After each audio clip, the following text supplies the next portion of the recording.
She's funny, she's smart, she craves chocolate every day, and she is the Greek goddess of comedy. Here is your host, Ellen Karis. Hello, everybody, and welcome to Karis's Comedy Corner. My name is Ellen Karis, and this is the guest edition of Karis's Comedy Corner. I'm so excited. We have a celebrity. Yes. You're welcome in advance. But before we get started, we always have to do the ads. Our first sponsor, who we love, is Baywalk Marketing. Go to their website, baywalk.net, for all of your advertising and marketing needs. They can help you with any type of a flyer. They can help you with your social media.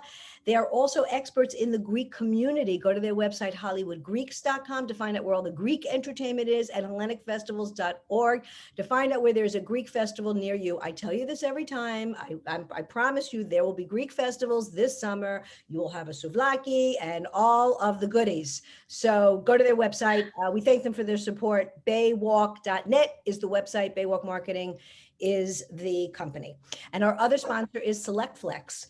What is that? It is an orthotic. What's an orthotic? Well, it's also called an insert, and you put it in your shoe. Why? Because your entire body needs it. Your knees, your back, your hips, your shins, your entire alignment, because your foot is the first thing that touches the earth, and this supports your foot. And if you pronate, they tell me all kinds of fancy terms. I'm not going to really remember them all, but if you're pronate, if you're flat-footed, I use these. I do not work out ever without them in my sneakers. I do not leave this New York City apartment without them. They're great in Uggs, by the way, because Uggs have absolutely no support. Go to their website, selectflex.com, selectflex.com. There's a 30-second video. And for Karis Comedy Corner listeners, there is a 25% discount if you type in the code FAMILY25, FAMILY 25, because I feel like you're my family, except I don't fight with you guys like I do with them. So 25% discount. Go to their website, selectflex.com. We thank them for their support financially and literally. Fantastic company. Okay, so without further ado, very excited. I've been trying to get this guest. It is what you would call a get. She is phenomenal. It was very funny how she was worried about how she looked. Meanwhile, I look like I just finished cleaning the bathroom. But she is a model, a TV host, a spokesperson. She has done so much in her career that it blows me away. You might know her as and we'll get into all this, so she'll correct me, but I believe it was model number 9 on Deal or No Deal, and she was one of the models that were the suitcase girls, I believe they called them, it was in all of the seasons, so we're going to get the skinny on that.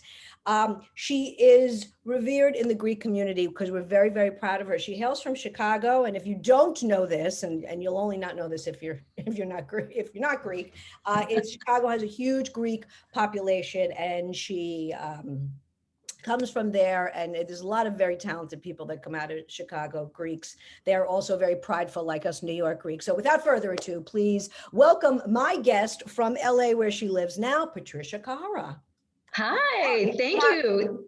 Patricia, what an intro. Thank you. We just rehearsed her. It's Patricia Cara. I just said Cara, but we don't do any edits. Okay, we don't do any edits. We just let it go. Yeah, I didn't even pay attention to that. Didn't even hear it. So we're good. If you say it in Greek, it would be Gara. My full last name is Garamouzi, so it works. I love that name. That's a great, I saw that on your page, but of course, God forbid the Xeni can, pronounce it. But although I listen, you're young, but so I'm going to say this, things have changed a lot in like 5-10 years. You know what I mean? Yes. Like we started working or been working for a while. So, our ethnicity, like there's so many things, I don't want to say frowned upon, maybe that's a little negative, but just like weirdness. And when I was, I grew up in New York City and I went to Greek parochial school, but when I was in high school, we moved to the suburbs, not that far away, but right. there were no Greeks. I was the only, they didn't know what, they were like, are you Italian? Is that Spanish? I'm like, it's our country. Do you guys learn any history? Like, I don't know, we only invented everything. So it was very frustrating. And even later when I went work and stuff, just not a lot. But and also like the name and the pronunciation and all that other kind of stuff. So now it's a lot more accepting. So if you, I think if you would have entered now, you probably wouldn't have to, feel compelled to change it unless you really, really wanted to. I actually changed it for personal reasons, not necessarily because it was a long Greek name. It does make it easier for everybody. But yeah, to talk about a little bit about what you just said, when I first started out, it was, oh, you're too ethnic, you're too this, you're too that. So I totally understand what you're talking about. People just didn't know what to do with somebody who was dark complected, dark hair, dark eyes. But luckily for us, actually, when I moved to New York, that's when it changed for me and it got better. Being dark hair, dark eyed worked. So yeah. Well, and you also, because you look like you, it worked, because it hasn't worked for me yet. I'm still waiting. I don't buy that. I don't think so.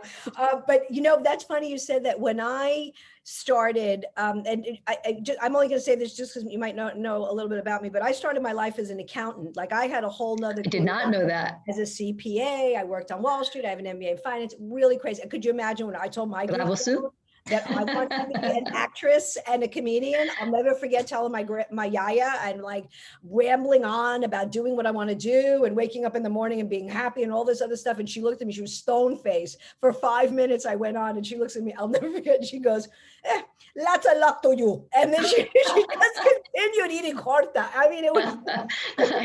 I have the visual. So funny. It was so funny. But she said good luck to you instead of like, what are you thinking? Oh yeah. Oh, it was like, you're insane. And you're not going to ruin my appetite. It's, you know what I mean? Kind of thing. But I remember when I first went to like acting class and all that, started getting headshots, and they called me ethnically ambiguous. I'm like, what does that mean? Like, I didn't know what that meant either when I first started. That's funny that you say that. I'm Greek. It was so swell. And I like this one. Well, you could be Jewish. And I'm like, that's a religion, right? Like, that's not like an ethnicity. It was just straight. It's casting is very strange. Even to this day, it's still very strange. I actually met my Cubana on set. They were looking for Italian, French, Latin, I forgot what else. And they ended up hiring 4 Greek girls for each ethnicity. And I'm like, what happened to the Greek girl? How about wanting a Greek girl? You ended up getting 4 of them. So it worked out in the end, but it's funny how it works. So tell us a bit about your journey. So you grew up, I mean, we say Chicago, New York. I'm assuming it's outside of Chicago, someplace in the suburbs. No, I actually grew up in the city in Chicago, a very Greek neighborhood, Lincoln Square. So I feel like it was a mini Greece where I was at. It felt like the Choryo, like you were in a village. Everybody knew your business, everybody knew everybody, that sort of thing. So I grew up there. I started modeling when I was there and started working internationally. And once I started working internationally, I started thinking about, okay, where else can I live? It's too cold here. Where can I, be in the entertainment business and be warm at the same time? But I ended up going to Florida. I ended up going to New York, which was the best thing that ever happened to me personally and professionally. I love New York. I miss it so much. And then wound up here in LA, and I've been here over 20 years now. And when I moved to New York is when I started getting into acting and hosting. Hosting had just started, so it was really cool to, start at the beginning of everything. And then once I moved to LA, I was able to do a little bit of everything. Well, if you want to come back to New York, we would love to have you. There's plenty of room. I'm actually in Times Square. I love your background. I love that. As a matter of fact, I recognize it. Right. Those 2 people are about to leave. Okay. There's nobody here. Everybody is leaving. I even said everybody's moved. Even who's moved? The rats. The rats are even moving. They're like, the garbage is even garbage. They're going to Boca. Like everybody is hightailing it out. It's sad, but where in New York are you at? I pray. I live on the Upper East Side. I live. And I heard it's changed quite a bit there. Yeah. I mean, I have to tell you, before all this, and I used the word chazoprama before we went on air. It's like the only way I can describe it without cursing up a storm. This thing that's not going away like it should. I'm like, how many more strains are there? Haven't we run out of strains yet? But it was really hopping, we had a lot of really good years, when 9/11 happened, which has already been 20 years, that Crazy. was clearly a setback and all that. And we won't get into that, but you could just imagine it took a while to kind of get back to rhythm, and things were really hopping here. When you know that you can't get a reservation on a Saturday night at a restaurant, and you can't get a theater ticket, the subway's crowded. I mean, like, those are all the telltale signs, and hotel rooms are $700 a night for a dump. That's when you know things are good. But it really has come to a crashing halt. And not to get into the politics and all that other, because although again, please speak freely. I don't judge anybody, but this is the one thing here that we all agree is that between the mayor and now this black governor, who, now handsy over there, who acted like the Don, it's like, bad, very bad, very non-supportive of businesses. And I, as a matter of fact, I'm making a documentary. I'm involved in making a documentary, and a lot of people have written a lot of things, but not business friendly. No sympathy, no anything, even with the numbers and the science. And I'm a numbers person. I understand. So we really, it's a shame, because I really do think that we could have gotten out of this in a much better way. Like, I get what happened, and it was real, and all I get it was serious, and I get it, but not the way that it is. So hopefully when you come to visit, we'll have some, rhythm back, I was there in October, and I definitely can tell the difference. So I keep waiting. I know you're opening up a little bit more. March 19th, I keep track. I read the news every day, basically, to find out when's New York opening so I can go. I've been back to Chicago a few times. Definitely different there too. They're more open than New York, LA. I feel like LA and New York are in the same spot. Actually, New York might be a little bit more open than us. We just started getting a little bit of the indoor dining as of Monday. It just started for us. But at least you have the weather, and that's yes. So we have no more, space. But I know it's a listen. I just definitely a different feeling all around. Yeah, for sure. But so I have to ask though. So when was it that modeling came into your purview? I mean, when did that happen? And what went on in your Greek household when they were like, that's what you want to do? Right.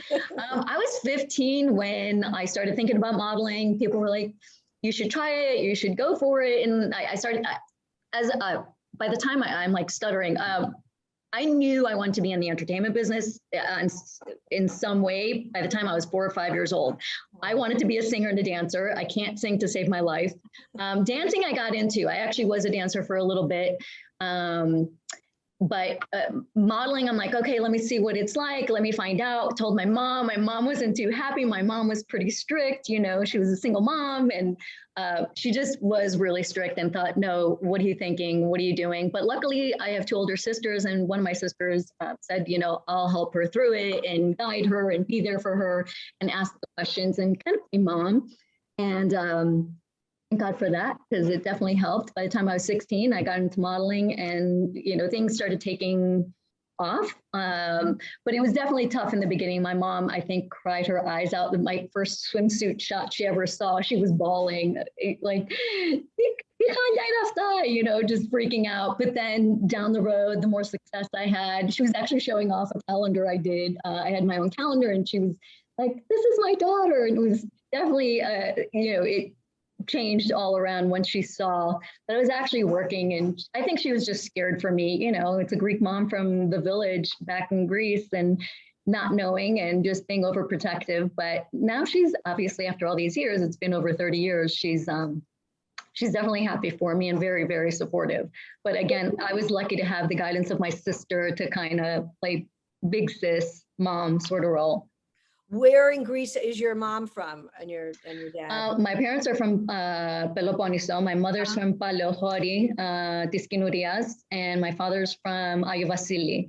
And my sister still lives there. She's actually in Athens. We have a home in Peristeri. Yeah. She went back. She loves Greece. I mean, what's not to love, right? But, so you're like you're all the way. I mean, yes.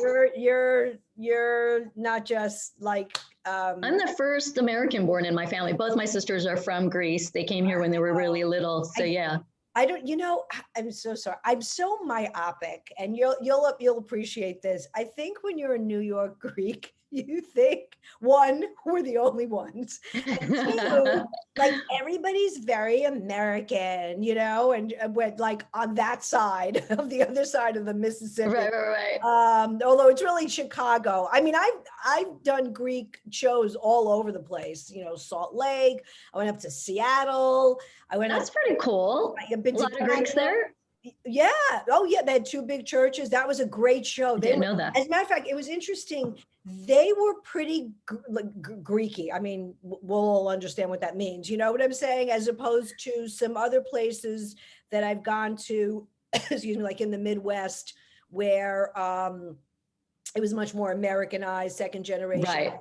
A lot of the spouses are not Greek, which is kind of happening all over. But, so it's as a matter of fact, I am doing my first live show in a long time. I'm going to Florida tomorrow. What part? Saturday night, and Saturday night I'm going to be at St. Demetrius in Fort Lauderdale.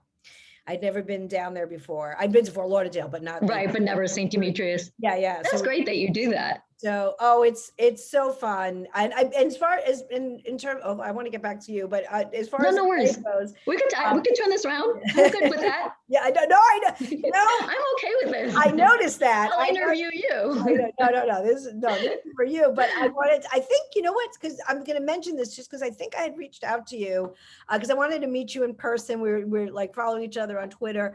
I came out. I did Northridge, the Greek church in Northridge. I actually remember that a bunch of years ago.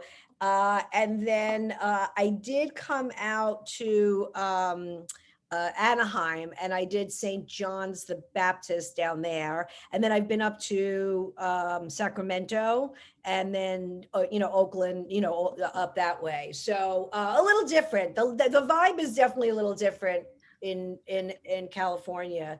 In terms of the churches, you could definitely feel a difference. And some of the Greeks that have grown up here, when I first moved here, it was really weird because in Chicago, we have Greek school, we have Greek stores, we have Greek everything, and it's all in the same vicinity. Here, everybody is so spread out, but a lot of the Greeks didn't know how to speak Greek, and I found that odd.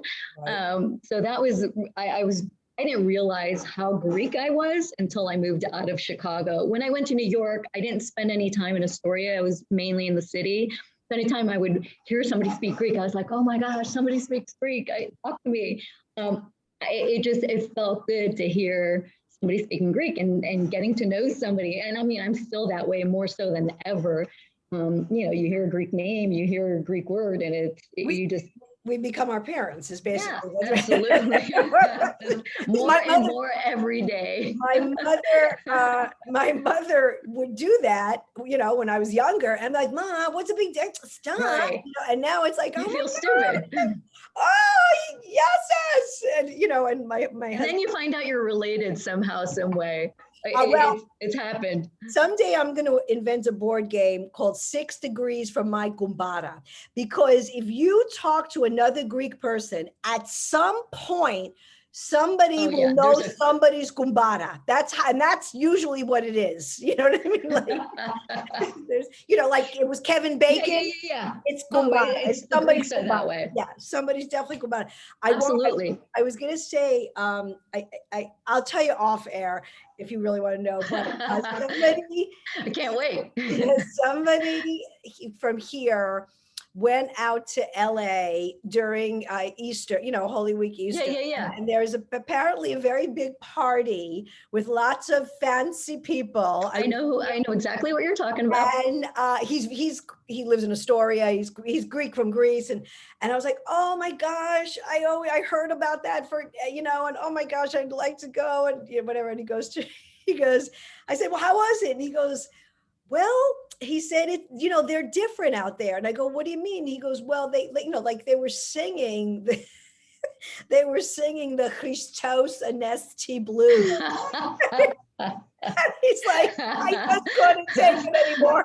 Okay, that's so I'm like, ow. That's not surprising here. Oh, it was so funny. I will say there are a lot more Greeks coming from Greece now. I've noticed. I mean, I remember when I went to St. Sophia's, and that's where I met my few close Greek friends. And then the group started getting bigger and bigger and bigger. And now there definitely is a bigger Greek community, but we're still spread out. And, but a lot of people from Greece, which is nice. It's great. But it's hard for me to speak Greek in front of them because I feel like being out here and not having anybody to speak to, I could tell my Greek isn't as good as it used to be. So I get very self-conscious on that, but I'm working on it all the time. No, I know. No, listen, it's hard. I've been to St. Sophia's many times. It's beautiful. It looks like the Palace of Versailles. Gorgeous. Yes. It's amazing. And they have this hall and Tom Hanks and Rita Wilson and Ariana Huffington. And I mean, honestly, that's the way these churches survive, is when you have very big donors giving very large sums of money. The basket is nice and the little membership every year is okay, but it's really when people like that really put it support. We're struggling a bit here. It's not. It's tough. I don't want to say it's not good. I'm not saying we're not going to get out of it, but Are the churches open there? Have they opened? Yeah. I don't even know if they're open here. Well, we shot Basca, we missed. I missed Basca last year, yeah. And I belong to the Cathedral in the Holy Trinity, which I'm sure you've been to up on 74th Street, on East 74th. I have not. I don't think I have been. No. Oh, okay. I've been downtown and midtown, but never way up. So it's the main church. It's the Archdiocese Church, and Easter is flowing and Holy Week, and so that shut down, and of course events and galas and whatnot. But we are back. We've been open for a while, but again, because some people have moved, some people have stayed in the Hamptons, some people just come in during the week and go to the Hamptons because there's no theater here anymore, no restaurants and this and and all the so. It's hurt a bit, but so I have to ask, so were you, I mean, you're tall, you're beautiful. I mean, you are like You're very kind. Thank you. Okay. I mean, all right. I'm putting my order into God now that this is the template and this is what I want to look like. Okay. No more of this short stuff. I have to have the steps. I think it looks really pretty. I know you were saying I compliment. Short. This is you were talking about your hair prior to getting on. I missed this background. How tall are you? Come on, you're not tiny. Oh God, you look amazing. Oh my gosh, you're kind. The thing is, I will shrink someday, which means I'll probably be living in my Barbie townhouse by the time I'm 80. So, but I live in a New York City apartment. I actually know what you mean about shrinking because I went to my doctor and I did lose an inch. I will say, which is crazy to me. That's crazy. You don't think it's going to happen, but it does. What are you going to do? I don't weigh part of the process. I don't weigh myself and I don't measure myself. I don't two things. Okay. They'll definitely send me into a tailspin and I'm already neurotic as it is on a good day when the sun is shining. And I feel thin. So I'm happy. I'd be happy to have even before I 5'4", but anyway, obviously you had the stature, you had the height. Great things come in small packages, right? Oh, I don't know about that. Give yourself a break. There were some ruthless dictators that I think were pretty short, but that's how I am. But so were you like the tall girl in class? Was that? I actually was. And I'm not that tall, actually. I'm now 5'5", which isn't that tall, but compared to, growing up in school, I was the tallest girl. I was as tall as the boys, sometimes a little taller than the boys. So I was always the bigger kid. I felt kind of, just boyish and just bigger than everybody looking down. But eventually that kind of evened out. And I'm married to a guy who's 6'5", so it's pretty nice now looking up. That's good. Well, actually, that's funny. I did. My husband is 6'2", so I did go for because I had to balance it out somehow because I can't reach anything. So I need you're like, honey, can you get that? No, I understand. So you started modeling in Chicago, and then you started traveling, and then landed in New York. Yes. So modeling took me everywhere, and I was actually going to college, a performing arts school. I was a dance major while I was modeling, and I ended up letting go of school. I went for a year, and then I stopped because I was traveling, and I went to Miami. Miami was just starting to be big into modeling. So I went there. It wasn't for me. I mean, Miami's great, and I loved it to go vacation, but living there and with just the business just starting, it wasn't for me. But like I said, when I went to New York, it was a different ballgame. I mean, I started learning so much about myself and about the business, and that's where I really grew and figured it out, what I like, what I don't like, and just the other opportunities that opened up to me that I never got in Chicago, because I was always cast aside there. It was kind of like you can book here or there, but it wasn't like a full-time job. Whereas in New York, it became full-time. And I had the itch I knew I was always gonna live in LA. I wish I would have stayed in New York longer because things were great professionally, like I said, and personally, but I had that itch, like I got to go to California. Now I wish I would have stayed longer in New York. I had a great thing going, but I just was like, just so anxious. You're in your 20s, you think you know it all. But moving to California turned out to be a great thing. It just takes a lot more getting into the business. In New York, you can jump right in. LA, it takes time. It took the first couple of years were really tough. I felt like I was starting over again. Like anything I did prior to California didn't count. Why is that? Why do you think that was? I think everything just take the relationships. People here more about getting to know you and have to see you a few times before, like even going to auditions. Like it took a while for the casting directors to really get to know you and just start getting you in on stuff. Agencies, even the agencies, it's just tougher. And in New York, the other thing that I found is you can freelance with different agencies. Right. LA, you have one person for commercials, one person theatrically, one person for hosting, one person. So that was tough coming from New York, where I had 1,000 different agencies that I worked with, and first come, first serve. Whoever calls me first for that audition, that's who I go through. And it worked differently. So that was really, I felt like it came to a screeching halt when I came to LA. I thought, what did I just do? So it did take some time, and it was tough. I'm not gonna lie. But then things started turning around over time. Like I said, people get to know you, and you build that relationship, and that's a big part of it. And the networking. And whereas in New York, I didn't even go out. I would just work, agencies, home. That was my life. In LA, there's more of, you go out to meet everybody and network, and it's a different process. You're not only networking during the day, but you're networking after 5 o'clock too. So it was a different ballgame that I learned a lot, like I said. So you were in New York, you said that's where you learned hosting, or that's when you started hosting? What were you doing? And it's funny because hosting, I worked with this one company that my first job was, I went to the audition not knowing what it was. So I kind of fell into it. My agency said, go, there are a few lines. I ended up booking it, which was great. So I started learning. I really learned everything being on set, being at my auditions. I was learning as I was going, which was great. I was lucky that way. I'm trying to think what it was. Oh, it was a spring break. I ended up going to Lake Havasu for spring break and interviewing all the spring breakers, which was hilarious and fun. And it was a great time. So that was my first introduction. Then by the time I moved to LA, I started doing more red carpets where I was interviewing people on red carpets.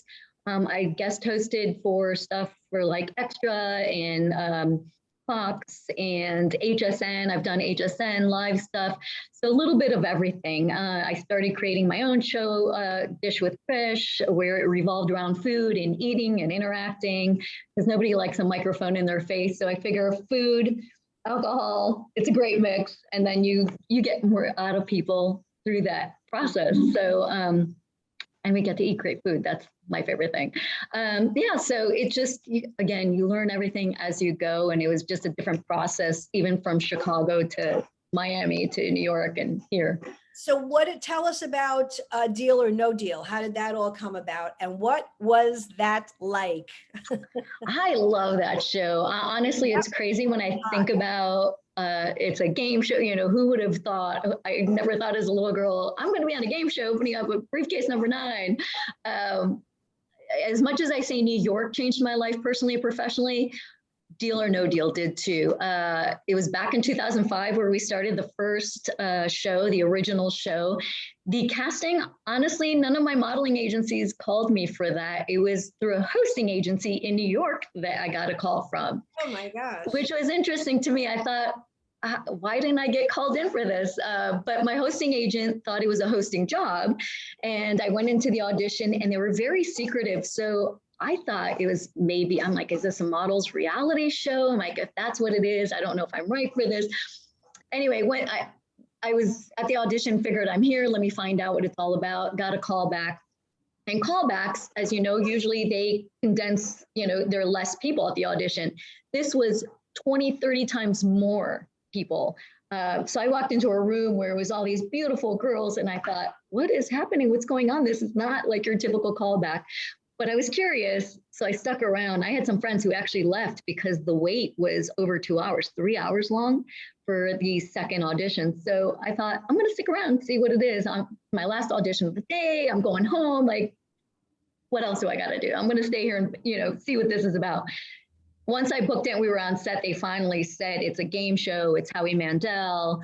And a lot of the girls were a lot younger than me, so they had no idea who Howie Mandel was. I thought, this is great. I'm like, I'm one of the oldest girls on the show. So when I heard Howie Mandel, I'm like, oh guys, this is awesome. Howie Mandel, he's a funny guy, you know, it's gonna be fun. So we only thought it was a few days of work. And little by little, they kept asking us to come back because the ratings were so good that it turned into now, how many years has it been? So it just became something completely different. And they have 3 different versions of the show. So I was lucky enough to work on the daytime version too. So they had 2 of us working on that, where the contestants hold the cases instead. And it was great. Like I said, I could be 99 years old and I'm still working on Deal and I'd be happy. I love the job. I love the people I work with. Where was that filmed? So you went like to the actual studio, and I mean, it was a real TV show. Yeah, the studio was here in LA. We actually moved around the first year or 2. We moved around 4 different studios. I think we got booted out of one of the studios because either American Idol or Dancing with the Stars, I think it was American Idol, ended up taking over that stage. So we moved to a different studio. Culver Studios is the one we were at the most. And then for the daytime version, 1 year we did here, and then 1 year we did in Connecticut. They had us working in New England. So I got to stay in Mystic, which is where Mystic Pizza was filmed, which was so great. I loved it there. It was such a different world. So it was great to get off work and just explore. And the people were so nice, and it was summer, so it was beautiful. And then for the reboot of Deal or No Deal, we shot everything in Orlando, Florida at the Universal Studios property, which was great too. We were there for 5-6 weeks and just shot every episode in a small time frame. We did about 35 shows and we worked 18-hour days. I mean, they're no joke. They're long, long, long days. And how was Howie? He's great. And I always tell people, not only is he funny, which everybody knows, he's very quick-witted, but he's a family guy. And I love that about him. I know his wife, I know his kids and his grandkids. I think since he's had grandkids, he's even mushier and softer. which is really nice to see. He loves being a grandfather. He's definitely very proud.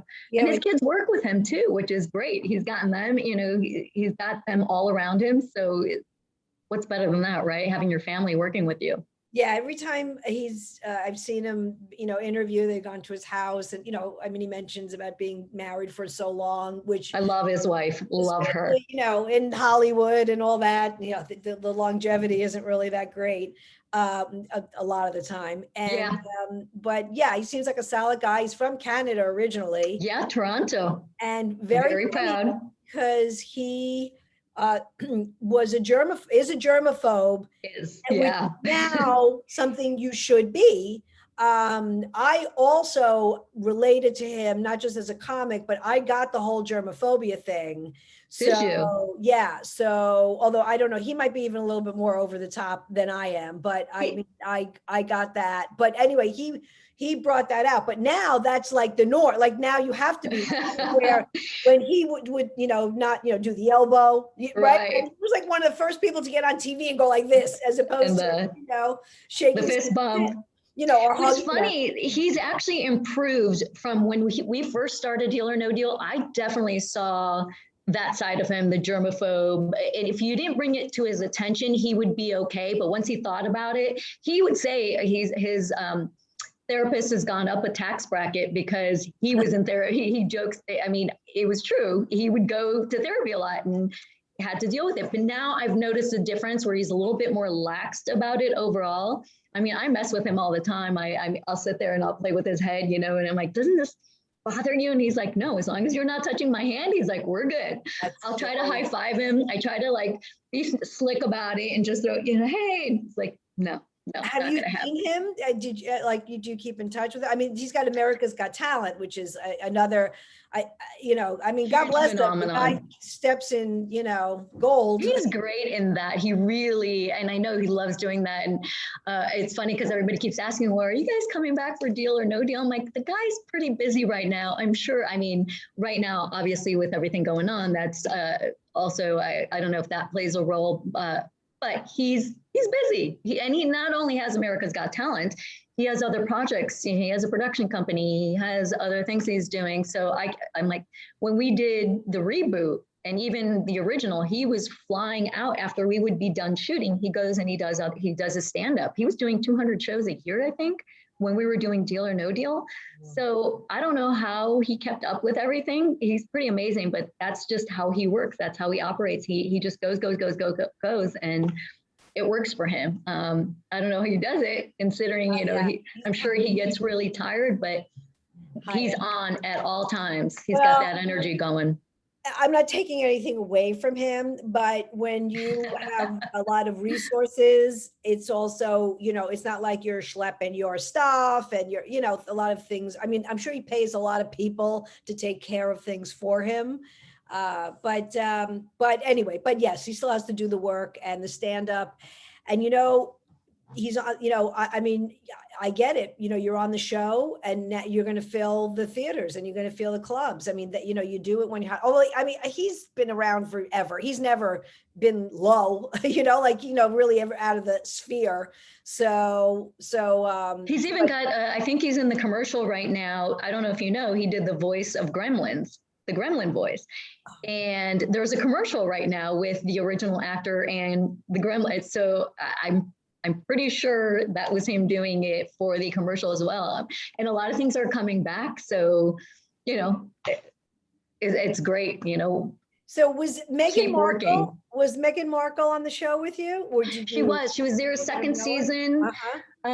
Yes, met her, talked to her. She was quieter. She was there for a short period of time. She was one of the alternate girls that if somebody was not there or couldn't do the briefcase part, she would step in, or she would be the banker girl. We had the banker ladies, so she sometimes filled that role. Second season, she was nice, didn't say much. Some of the other girls that were near her, where we all sat in our area backstage, knew her a little bit better. I remember when I first saw her, I thought, wow, this girl's really pretty. And because she was one of the new girls, I actually approached her. Anytime we had anybody new, I know it could be overwhelming having all these women, it's It's a lot. And we all know each other so well at this point that I went over, introduced myself, said hi, and she was really sweet, really nice. I just remember her being nice and really pretty, and that was it. And then before you know it, she was gone and somebody else filled in that spot. What did you think? What was your reaction when you found out that she was going to be, a duchess? It was pretty crazy. And I'd been following her career. I remember getting through SAG the videos for Suits, and I'm like, hey, I know that girl. She was on Deal or No Deal. So I actually started watching it. And my husband and I loved the show. So we ended up following it through. So it was great seeing her on that. I was definitely excited for her.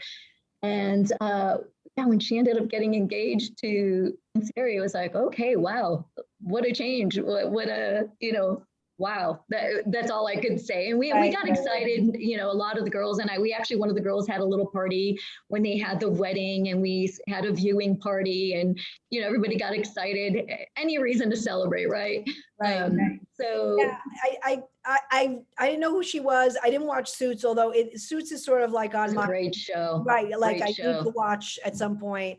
And I don't know. I'm not a big royals person. Same here. But I did, and the only reason is my sister asked me to DVR the interview from the Oprah interview. I didn't watch it actually. I had it.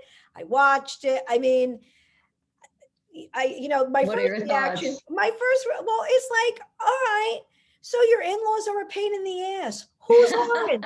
I mean, really? I wasn't that sympathetic. My father, who's very Brooklynese, be like, there's 3 sides to the story: yours, theirs, and the truth.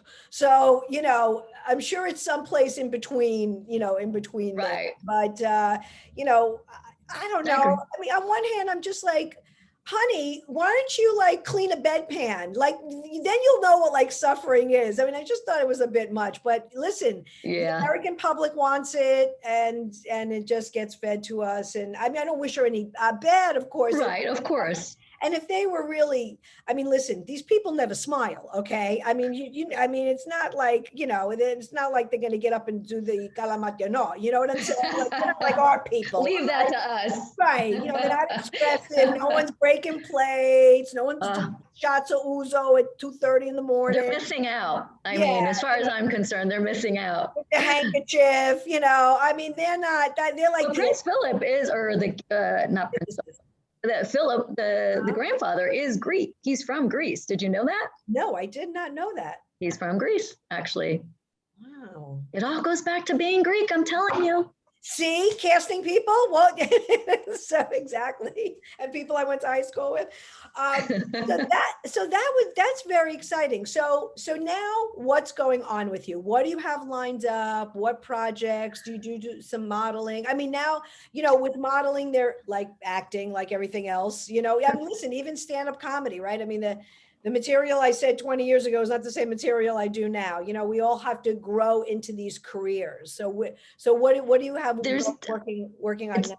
Definitely shifted and changed. It started shifting, I would say, in the last few years, but even more so, obviously, during everything that's happening. I've been doing a lot of self-tapes. I have to tell you, that I feel like that's been my job, to do self-tapes. We started opening up a little bit. So I modeled for different companies modeling, but then it got shut down again. So it's been quiet. But the whole time I have been working on my own thing. One thing I've always done is help others getting into the business. That's one thing that I noticed along the way, especially once I was on Deal or No Deal. People always come to me and they ask, how did you get started? Where do I begin? And, that process. So I started creating a platform for it. So I do consultations. I meet with or talk to on the phone or Zoom with a lot of different people. Usually it's young girls, but sometimes it'll be boys, men, women, mothers, helping their children get into the business.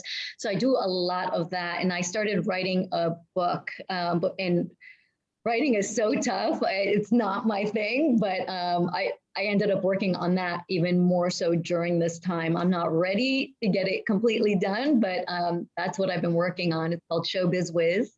And it's a guide on how to get through it all. Because there's a lot that people don't tell. Everybody thinks it's glitz and glamour, and there is glitz and glamour in our business, but it's a business.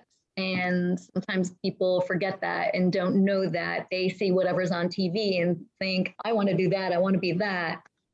I'm pointing to my TV right now. But they don't realize there's more to it. You have to be disciplined, determined. You have a lot of competition, and now more so than ever, because now we have the internet and we have influencers. So there, in the reality shows. So it's a different world. I mean, you have to change with the times. You have to keep reinventing yourself and getting yourself out there, no matter how long you've been doing this. And I've been in the business for over 30 years. It doesn't matter. Things change. You need to, keep moving, keep growing, keep figuring it out. So that's a process. And I definitely work with people trying to help them through that, guide them, just through my experience. Obviously, everybody's experience is different. But I give them my take as far as what I went through, what I see even to this day, and what I still experience, and then hopefully help them get to the right spot, a guide basically. Do you do a lot of acting? I did more so before, not as much. I love hosting more than I love acting. I mean, I love acting as well, but hosting is more my first love. And then modeling, of course. Love the modeling part. That's just something I've always done. But hosting, I love the hosting part of it. I love the interaction. I love the being spur of the moment, in those, it's just a different feeling than memorizing and going through that process and, building a character. I love that, but I just, over time, I realized I'm better at this than I am at this. So that's where I'm at. But yeah, not that I would turn down an acting job, right, of course. Well, of course. Your name came up. I think I mentioned to you the person. Oh, yeah. So there you go. Not going to turn anything down. Well, he's working on something. I've seen the Bible, so it's actually very interesting. So who knows? Who knows? Maybe. Piqued my interest. Yeah. It's actually pretty good. Again, I'll tell you off air. I can't wait to hear it. I like hosting too. I like finding out about. Well, you're good at it. You're great at it. Oh, so I see that. So I totally get it. I like hearing people's stories. I think it's interesting. Everybody's got something. And of course, the best part is when you get something out of somebody that they haven't said, See, I love that. Yeah. Definitely. Like, getting in there, finding it all out, getting the scoop. Yeah. And it's, because it's about making people feel comfortable and also being a good listener. But who have you interviewed that you found famous that you found intriguing? Or I brought her up recently. Somebody asked me something similar to that, but Helen Mirren, I love her. She's really funny. She's really smart. But she can hang, she's a broad. I don't know if I hope that's not offensive to anybody, because I don't mean it in an offensive way. Like, there's that old school thing about her. And I just love her. She was really there's just something special and different. She has that it factor. And she's a lady, she's just classy, very classy, but she can hang at the same time, which I love that. And then one other person that I interviewed that was awesome, hilarious, funny is Tim McGraw. Tim McGraw was great. It was one of my first times doing a press junket, and I was supposed to be interviewing him, and he found out it was my first press junket, and he just made it that much more fun. He was trying to make me feel more comfortable than me trying to make him feel comfortable, which was cool. And I love his wife, Faith Hill. I'm a big Faith Hill fan, so now I'm a Tim McGraw fan. Oh, that is so love nice. Him. Has there anybody been able, I'm sure, if you want to mention it, anybody that's been like difficult or just hard? Yes.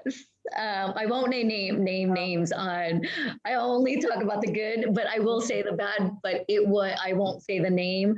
This particular person was I don't know if she was having a bad day, or I don't know what was going on. I didn't take it personally. I know it had nothing to do with me. At least I think it had nothing. I just met the woman. But she was really, when I was in her, it was one word answers and she seemed angry. So I figured it had something to do, I don't know, maybe with work or whatever the case may be. So I just tried to get through it. She made it really tough. And this, it was just, she made it really tough. So it was a bad experience. And I actually liked her prior to this, but after that experience, I was kind of like, wow, is this who you are? But again, I keep thinking there must have been something happening for her to be that way. I just wish she wouldn't have taken it out on me during the interview. Right. Funny enough, I was on another red carpet down the line and I happened to be talking about that experience. And I just mentioned it with the other girl that was interviewing people. She was telling me about a bad experience. And I said, yeah, I kind of had this experience too, but who walks in but that specific person? And she was actually a lot more pleasant, very sweet. And so it was a different ball game. So I think that's why I just feel like, okay, maybe it was a bad day. Just again, I wish it wouldn't have been that way towards me in an interview. It just caught me off guard because, you know, I love talking to people and you have that interaction. But when somebody's giving you nothing, that's hard. It's like, okay, well, now what? You know, you're trying to fill in the time and the space. But she was much better. Like she redeemed herself in a way. Well, she probably took a Xanax, but whatever it was, I'm glad. I'm glad the second experience was better. Yeah. Well, then she called a therapist. She got medicated. So it is really, it is the whole red carpet thing is so. It's fascinating and it's sort of strange, you know. I mean, I've been around paparazzi. I'll just say this: I did a little nothing work on. I don't even remember. You know what? The movie I think was In and Out. It was horrible. Whatever the movie was horrible. But anyway, it was Kate Beckinsale. Love her, yeah. Beckinsale. Yes. Well, I was just saying, I know who it is. I just want to make sure I'm saying the name correctly. She was in it, and she came out of the SUV with the umbrella into the restaurant, which is where the scene was, and they were like animals falling all over each other to get a picture of her, and then very pretty woman. And then she came out again, the umbrella, and then they had her outside, but like in a tent. And it was like after a while, and this is nothing against her, but I'm just like, this is really ridiculous. Like this guy, like someone's going to break an arm. Like this is like really ridiculous. I mean, I don't know. Amazing. It's kind of strange. And, you know, I've been around a lot of celebrities, actors, actresses, and I know what you're talking about with the it factor. You know, when you see people and they just pop, yeah, and then you say, you know, living in New York, you know, you pass people all the time. Like because I'm trying to think of something like Christine Baranski. She happens to live on the Upper East Side. I've seen her a bunch of places. Yeah. She's great. She is tall and statuesque, but there's a lot of tall women around here. I mean, she just like you turn around, you go, oh, is that, you know, like you notice her, you know, she just has that regalness about her as well. It's a great way of putting it, that regalness. I will say she's my friend, but I know Kelly Ripa, and, you know, Kelly shines when she walks into a room, and, you know, she always likes to say, I'm just a girl from Jersey, but she does. She has some, you know, she has that, you know, I used to watch her on All My Children back in the day. They're doing, and she had it then. She had it back then. Like you know, so sometimes when people like talk about not talking about her per se, but I'm just saying like, oh, that person, like, number one, you don't know what it's like to get there, especially if you don't have the Hollywood pedigree, you know, when you just like, right, you know, with like the no one. I mean, just work hard to get there. I like Kate Hudson. I'm nothing against her, but she had a great base with her mother and her, you know, and her, right. Kurt Russell, whatever, stepfather. And Goldie Hawn was, she was the comedic actress of her time, Yes. 60s, 70s, 80s. So, okay. I mean, I don't know. Would she have been able to get as far as she did if she didn't have all that? I don't know. Maybe so, maybe not. But, but I really commend the people that do it from, like I say, from scratch. From scratch. No, I'm with you on that. I definitely. It's very interesting. But then you see other people, and again, I also, I've been on set with James Spader, and he's a Blacklist, and there's something. Yes, he's great. And he's had a long career. Very eccentric, very eccentric. He's kind of a little bit like the character. He's like really, but he's got something to him. He's very actory. Like you see something like that. So, but you've seen other ones, and it's like, I'm blanking right now. But I remember coming home from someplace, and I said to my husband, I saw so and so, and he's like, oh, well, what do they look like? I go, let me tell you something. If they worked at CVS, nobody would pay attention to them. I'm just saying, it's just, it's kind of how I feel about what's his name? Not Luke Wilson, the brother with the blonde hair. Oh my God, Owen Wilson. Owen Wilson. If he was delivering my groceries from Amazon, I wouldn't be surprised. You know what I mean? Another person who's been working quite a bit. I think he has some coming out right now. Right. I don't mean to slam. I'm just saying. No. Like a look, but just anyway, talking. And yeah, right, exactly. It's just us and everybody. Yes, and everybody out there. Hello, everybody. So now you talked about Dish with Trish, which I love that. There's something huge there. I'm getting I got the third eye. I mean, we're Greek. I love that. As the Greeks, I get it. I love that. And food shows are so huge now. The only thing is I can't cook to save my life. I love to eat. I love to sit back and drink wine while my husband cooks or my friends cook. I've gotten better during quarantine. I will say I got better at cooking a little bit here and there, but I can't. I wish I would have paid attention when my mother was trying to get me in the kitchen to cook those Greek dishes, panakopita, pastisio, you name it. She was so good at it, and I just don't have that gene. I just don't. Well, neither do I. With a caveat, I actually know how to make spanakopita. I'm coming over. I'll bring the wine. If I can do it, I'm telling you, you can do it. That's the only thing. As a matter of fact, I had some of my Greek friends over the other day, and then they're like, you're going to make your spanakopita? I go, yes, because that is the only thing that I'm capable of. That is meatloaf, but pasticcio, all that is, and I'm baking. So good. But I don't know, Trish around the Mediterranean or so. I don't know, but I like that idea, which I did do Mykonos. I did just a couple of restaurants and hotels where I did Dish with Trish, a small video, but I love that idea. Going back home, and gosh, there's so many great places to explore, so many islands, so many, even the ones that aren't as popular. There's so many great smaller islands that I would love to explore. Debbie Mazar. I just want to get there right now. Yeah. Did her thing with Italy and wine. Yes, you're right.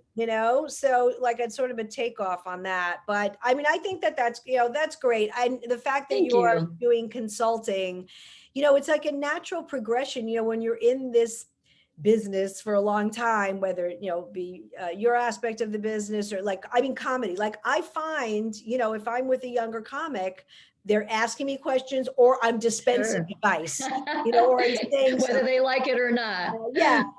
I was in the car last year, right? But one of the last kind of live shows we did, we went down to Jersey by the shore, and I had the comic drove me.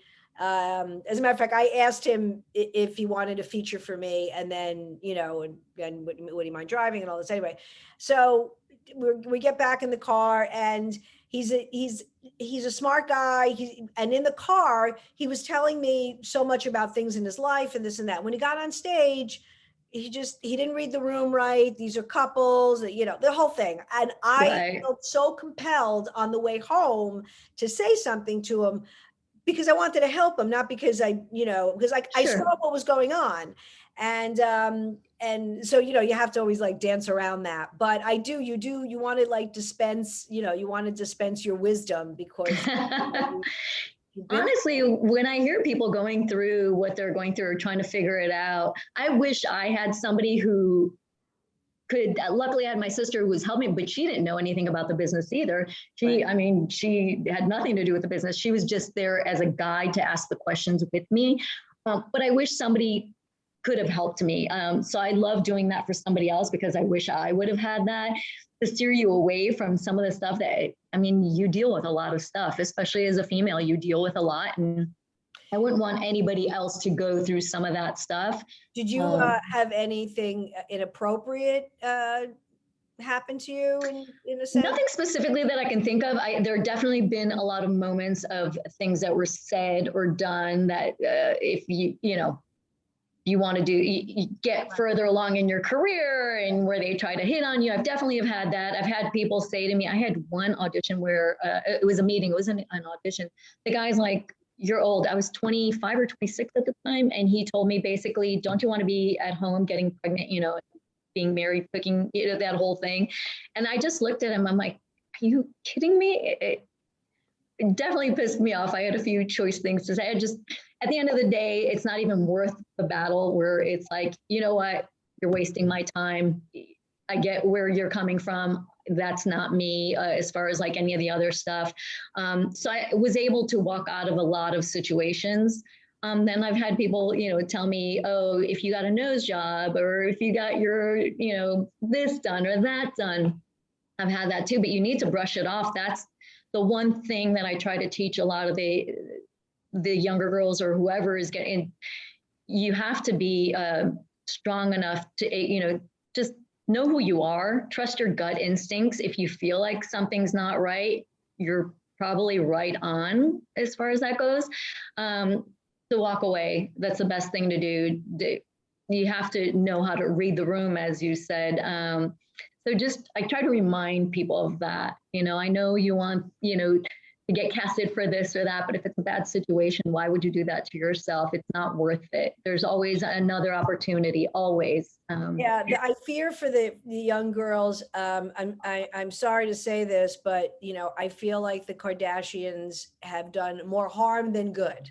And listen, they made their money and they found their niche and all that. And I'm for capitalism for sure, but it wasn't to me in a classy way. And I'm no stick in the mud, but I've watched the show over the years. I've seen the behavior. I don't really care how this sounds. I'm going to say this I have teenage nieces, that are just now teenage nieces. So they've been watching this crap, and it's not okay to get pregnant at 21 or whatever the young one did, or to not be married in our house. That don't fly. That ain't happening. So, and I've always reminded, not that the girls were going to do that, but I felt like we always had to drive that point home, because I don't want them to think that that's appropriate, because it's not.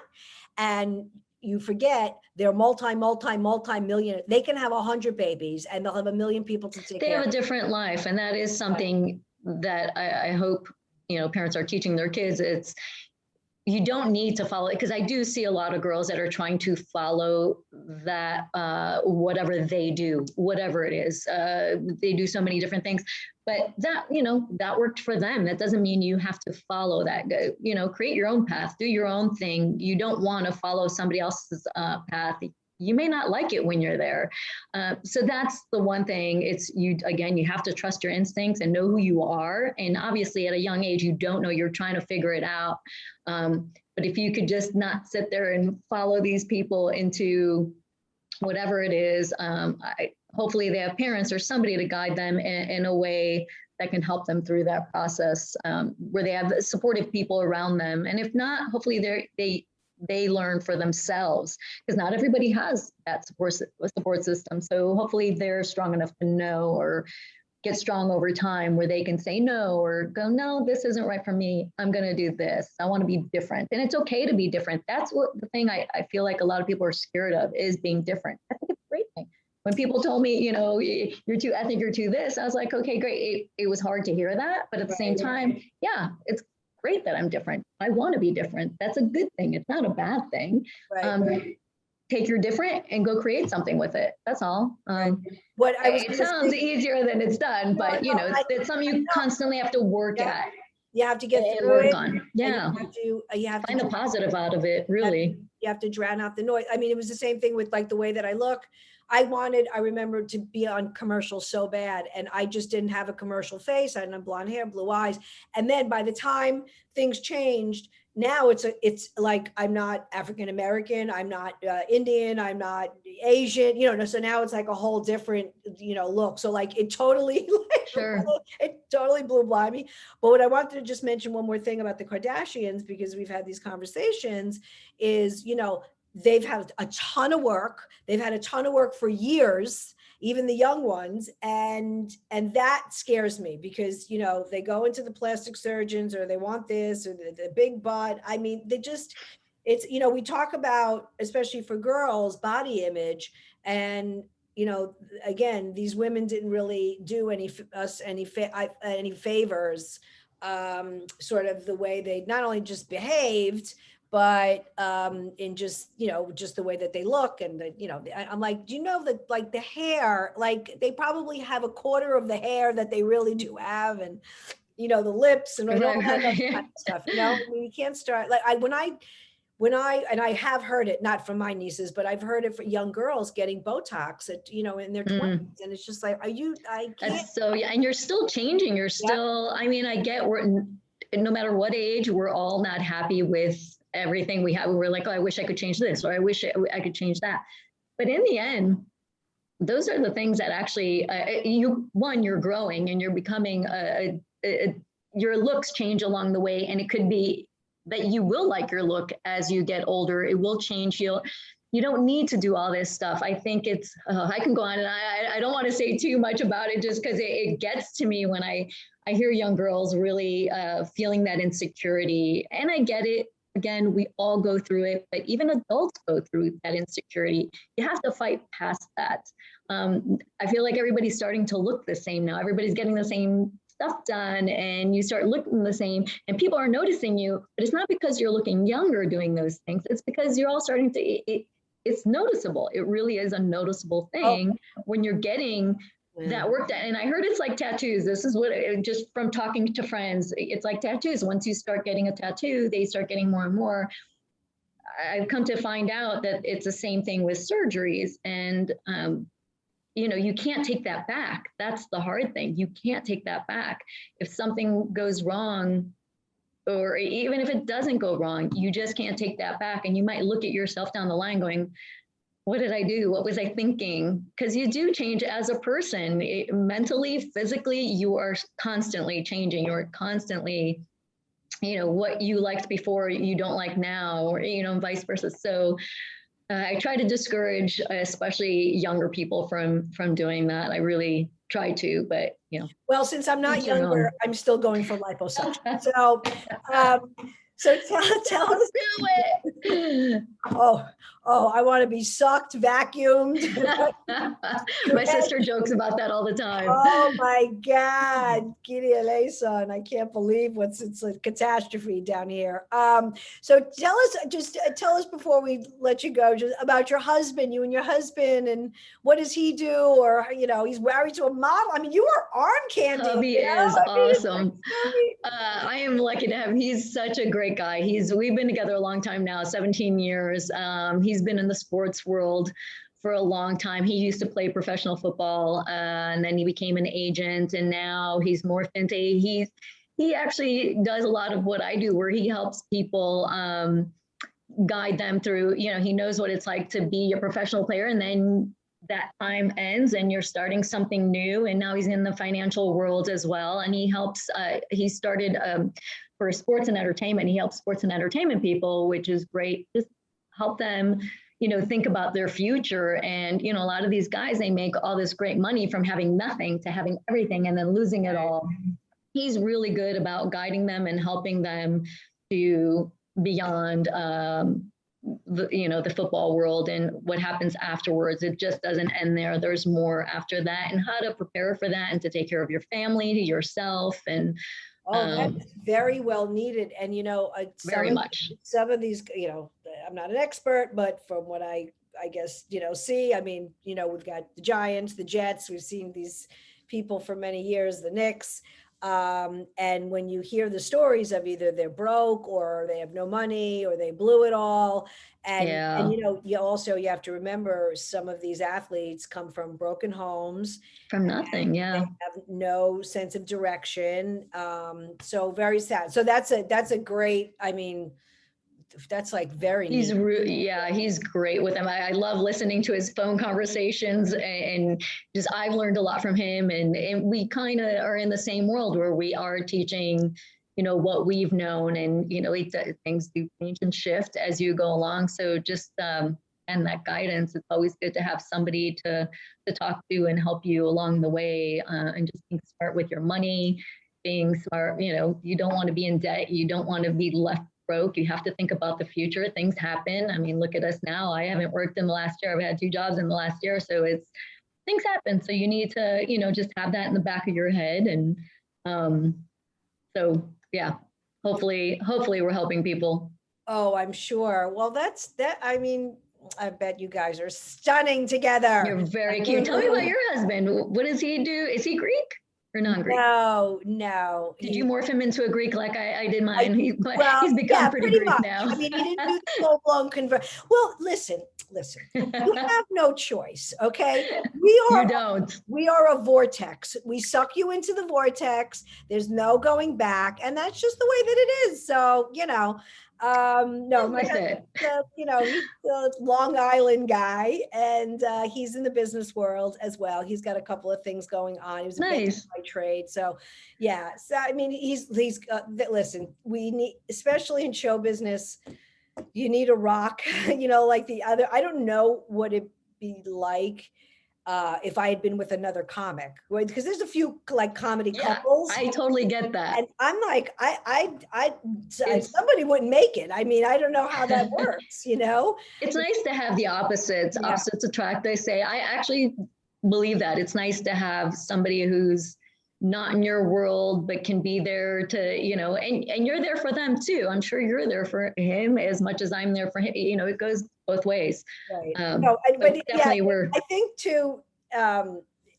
although your husband's a football player, so he was in the public eye. So I think sometimes my husband doesn't fit, I'll say to him, I had something, I forgot, somebody gave me like a coffee maker or something. He's like, where'd you get that from? I said, a fan. He goes, what? And I go, yeah, I actually, there are a few people that consider me somebody, and they call themselves a fan, and they give you stuff. And but he totally, he doesn't get that. And my family completely treats me like garbage sometimes. And I say to them, there are people out there that really like me. They really, really. Do they believe you? No. So our families keep us grounded. My families keep us grounded. Oh yeah, I'm on the floor sometimes. That's for sure. Whimpering, but it is. I love talking to.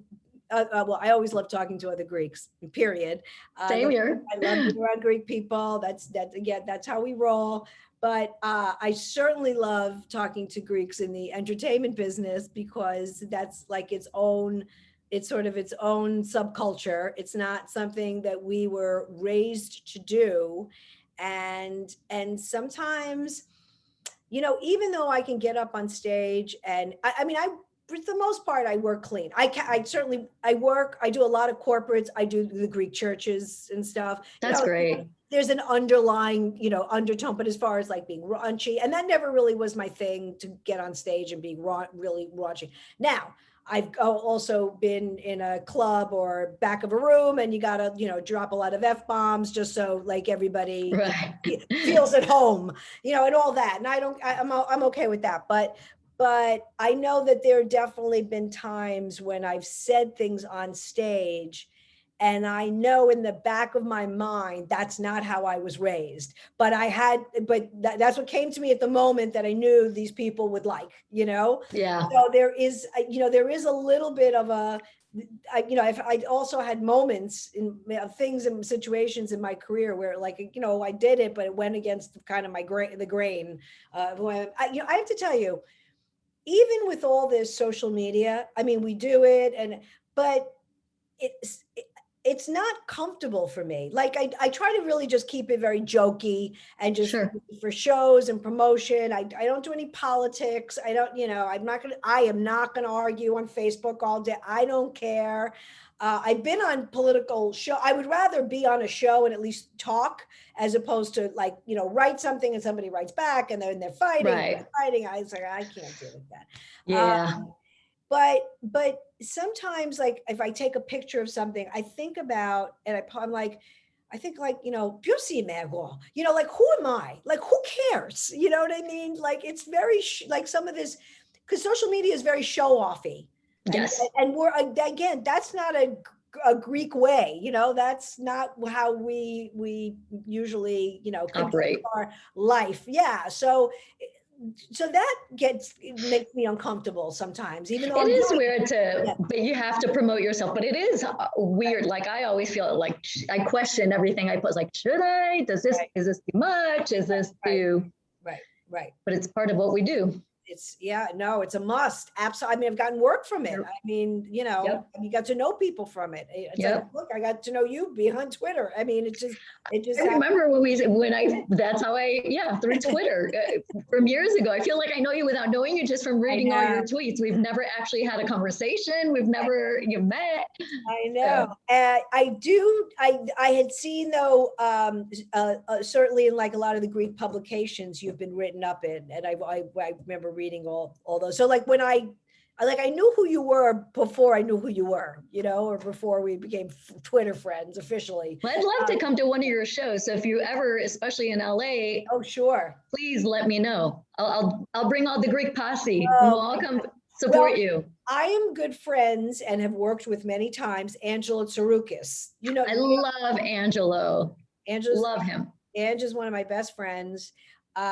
Great guy. We met during, because of comedy. It was funny because for years, so I got into comedy, and then a couple of years into it, somebody said, you should do stuff for Greek people. And I'm like, are you kidding me? I'm like, one joke and they're going to chop my head off, like, no, but they were giving me examples, Modi does like the Jewish groups and and the Italians do whatever. Anyway, very long story short, I reached out to somebody that was a Greek in PR, and I did like a little got connected. Yeah, and it was just, again, it was drip, drip, drip, drip, drip. Well, and I did something in front of Olympia Dukakis at an opening of a Greek restaurant. That was like one of my first jobs. Nice. So I just remember like it being such a weird, just such a weird thing to get into. And then I found out about this guy, Basil, and which I think so, and there was another guy at the time that was doing Greek song parodies. So I met him, and then he was working with Basil, and then I met Basil, and then I opened for Basil a few times. Basil and I were also very good friends. But a few years later, I heard about this guy, Angelo. And then one day I get an email, and it was from Ange, and he said, I'm coming to New York. I'm opening at Caroline's. Would you open for me? And I wrote back, I go, that's so cool. I was waiting for you to call me, and he's like the greatest. I laugh so much with him off stage. Like and that to me, like, that's what I want. Like, that's what I want to do every day. I love that. People that I laugh with and I trust. And anyway, so we've done a bunch of stuff together, and he's very big in Canada. He's taken me to Canada. Canadian Greeks. I have family there, so I know the Canadian Greeks. I love them. Oh my, I'm a New York Greek. I'm like, there's Greeks in Canada? Like, I'm just Montreal's great. I've had the best shows in Montreal, the best. That's cool. So anyway, when I was out in LA the last time, which was 2 Augusts ago, my uncle lived there by the tar pits for years. And although now he just moved out, he moved like 3 hours away to like wine country. So he lived there for a long time. So I kind of lost my home base, but anyway, to get back to Angelo. So we've talked so many times over the years of like doing a Greek event, or maybe like a Greek Armenian event in LA. Oh yeah. But it's like we start and stop, something happens and with this and that. So it'll happen. But because there's so much like untapped there. Yes. For me. Have you been to Chicago to do anything there? I know he has. Yeah, not really as much as I should. When they opened up the Hellenic Museum, I did an event there. It was in Millennium Park. It was freezing cold. And they had a lot of speakers. They had a big screen, like the big screens. It was a big tent, really loud, really noisy. They put me up at 10:30. I get up on the stage. People, I'm like, well, you're all lit. We've already gone through 72 slideshows of what the museum is going to look like. And I'm on a big screen and I haven't worn Spanx. So I don't know who's I probably about 20 people listened to me. They enjoyed me. It was, oh my God, it was. So you have to go back. You'll have to go back. That was one time. Then I did a couple of other little things, but I know that there's a lot there. And you'll get a lot of support. Another untapped market. So I would love, if you pass the word on, or, I would definitely, you say the word that you're going to Chicago, and I'll be there. Yeah. I'll definitely come to support, and then get everybody else there. That'd be great. Or anybody that knows anybody or whatever. It's definitely that Greek connection, especially in Chicago. I'm more than happy to do that. Oh, that'd be great. Because, we're going to start doing live things again. Okay, good. And I've done a bunch of things in Ohio, Cleveland. I was supposed to go to Cincinnati last May. Obviously that got postponed. So I've done some stuff in the Midwest, but not as much as Chicago as like I really would like to. So, but anyway, I don't want to keep you anymore. I love you. We're friends now. We're besties. What are you talking about? We're good body. And yes. When you come to New York, please, if you have time, I will be there soon. So I'm going to take you up on that. Yeah, for sure. Please. And I would love to meet you and take you to lunch. And I'm so excited. We finally got a chance to talk. And I mean it when I say, if you're in Chicago, you let me know. There are some people that I'm the connector that I am. I'm thinking about somebody you should be talking to, a couple people. So, okay, great. I'll definitely give you that info when we're offline. Yeah. Happy to help. Give us all of your social media, where to find you, all that good stuff. My website is patriciakara.com, Kara with a K. And social media, everything is at Patricia Kara. Facebook, Twitter, Instagram, LinkedIn, TikTok. New to the TikTok world, not really big on it, but hell, go ahead. Clubhouse, that's the new thing. Are you on Clubhouse? No, I've drawn a line in the sand. I got to write a joke once in a while. I can't do it anymore. So on everything, it's at Patricia Kara. And thank you for asking. Thank you. Of course. Of course. And we'll put it in the link I appreciate it. The show link, of course. Thank you. And this has been a delight. She's gorgeous. Same here. Thank you. The Grecian beauty. That means a lot coming from you. So thank you. Beautiful. Next time I wear sunglasses. I'm Ellen Karis, if you didn't know. Follow me on Twitter and Instagram at Greek Chick Comic. Ellen Karis, Greek Goddess of Comedy. EllenKaris.com is my website. This podcast and all the other podcasts will be on there. Share it like tzatziki on gyro, okay? Spread it around. I'm hungry all of a sudden. Yeah, I know, right? All right, everybody, thank you so much. Until next time, bye.